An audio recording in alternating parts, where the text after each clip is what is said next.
Hi, I'm Jolene Montgomery, and I just wanted to give you a few ideas about how to correct your horses leaving the barrels too wide. First off, I think it all starts on your approach to the barrel and how much room your horse has and what they're physically capable of. So I'll just go around the barrel and kind of show you at what point I'm at and why.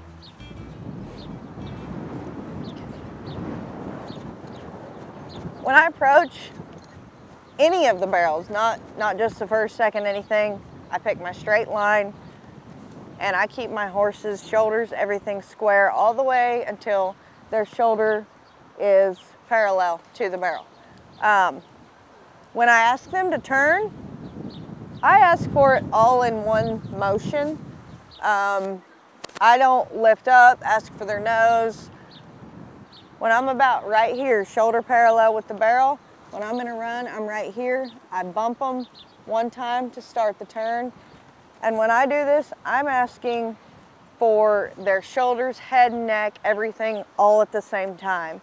And this is contrary to what a lot of people have learned and been taught.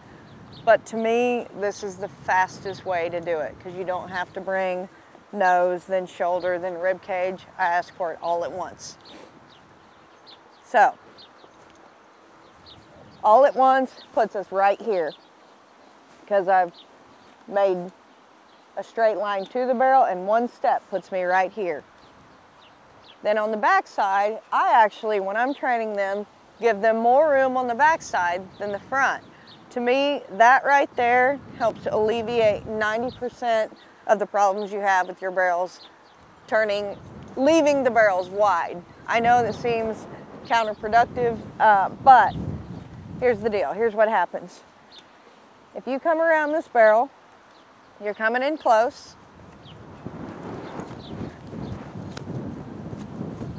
and then you bring your horse right here to where their hip is even with the barrel, then all they have to do is cross the front end over and they're leaving straight. They have all this room, space, where they're not going to get into the barrel. They don't think it's in their way, and they have all this room in the front to just cross over and leave. So that's what they do. Straight, leave. And that will alleviate 90% of your problems with them leaving the barrels wide. I think a lot of times what happens is everybody wants to start way out here coming in, and on the back side, they're right here. Well, how does your horse get from here to the third barrel? Well, they have to take an extra step forward. They have to come out wide. If you're too close here, if they come and turn straight to go to the third, they're running over it. So they blow out.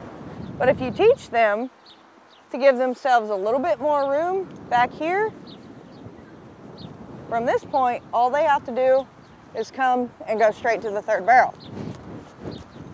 Much easier. So again, straight line until their shoulder is parallel with the barrel.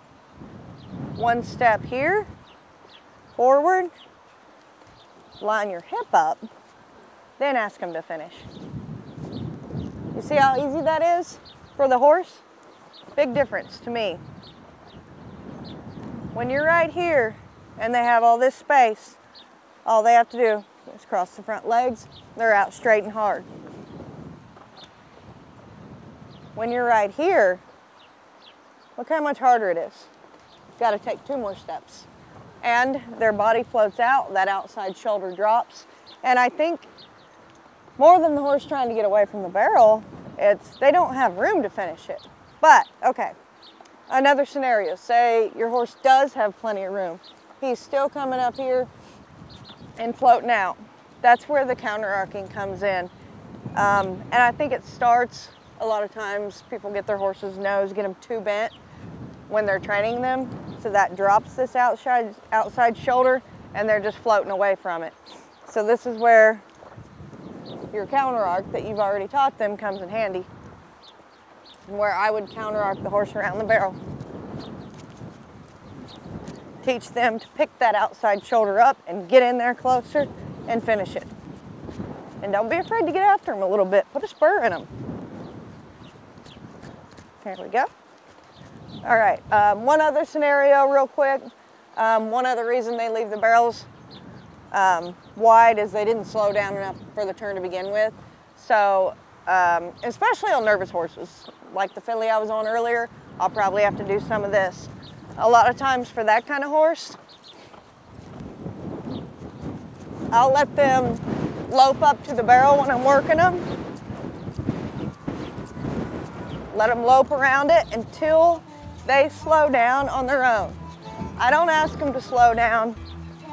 I lope them around here till they decide to slow down. Just sit real quiet, let them slow down on their own to a walk before you let them leave that barrel. That gets them to thinking about slowing down for the barrel.